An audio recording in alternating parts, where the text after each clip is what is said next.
भारत की सेकुलरिज्म के पर चर्चा अगर करनी है तो मैं बहुत जिम्मेवारी के साथ आज और गंभीरता से बात करना चाहता हूं। भारत का सेकुलरिज्म इसलिए नहीं है कि संविधान के अंदर वो शब्द जोड़ दिया गया है। भारत हजारों साल से सर्वपंथ समभाव इस तत्वज्ञान से जुड़ा हुआ है।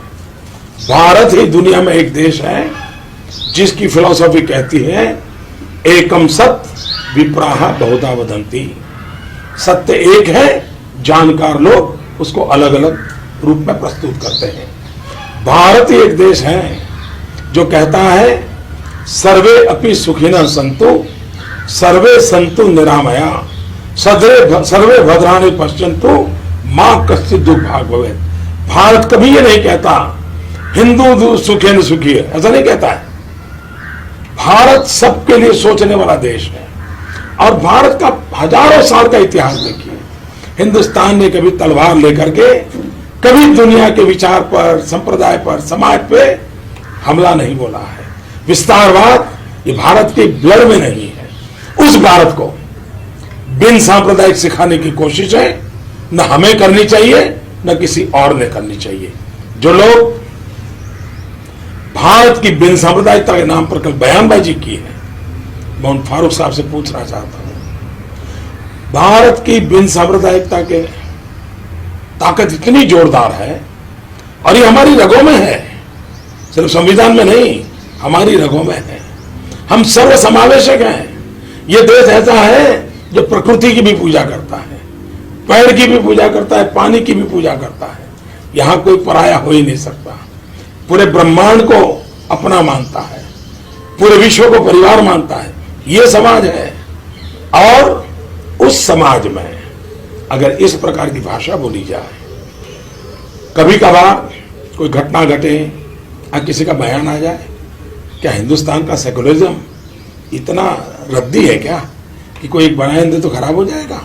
और इसलिए फारूक अब्दुल्ला से मैं कहना चाहता हूं, हजारों साल के हिंदुस्तान के इतिहास में भारत की हजारों साल की महान सेकुलरिज्म की परंपरा को सबसे बड़ी चोट, गहरी चोट अगर कहीं पड़ी है तो कश्मीर में पड़ी है।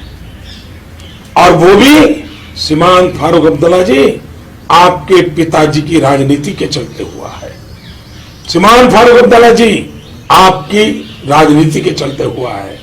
श्रीमान फारूक अब्दुल्ला जी आपके बेटे की राजनीति के चलते हुआ है।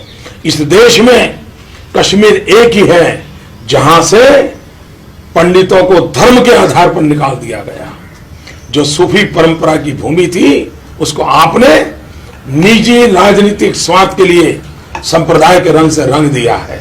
और इसलिए आप कोई बयान करने वालों को, मोदी को वोट देने वालों को दरिया में डुबोने की बात करते हो, पहले आपके पिताजी, आपका बेटा कश्मीर की राजनीति को सारी दुनिया में कौमी रंग देने का पाप कश्मीर की धरती पर आपने किया है।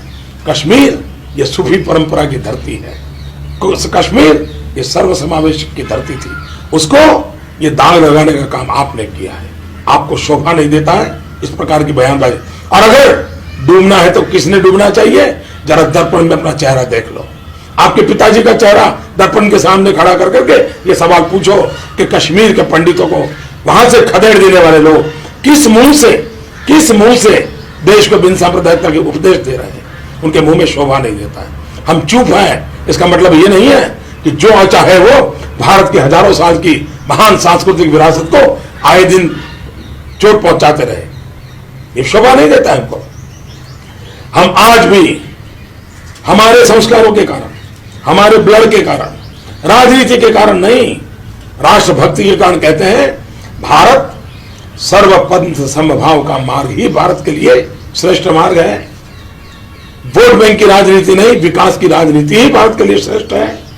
यह हमारा कमिटमेंट है, सबका साथ सबका विकास। और हम उसी मंत्र पर चलेंगे। फारूक अब्दुल्ला साहब जैसे कितने ही लोग अनाप शनाप बातें करें, इससे गाड़ी डिरेल होने वाली नहीं है। देश उच्च मूल्यों पर चला है, जय जगत का मंत्र लेकर के चला है, वसुधैव कुटुंबकम का लक्ष्य चलाए, कुर्वन्तो विश्व मारियम का मंत्र लेके चलाए, उससे कभी डिगने वाला नहीं है।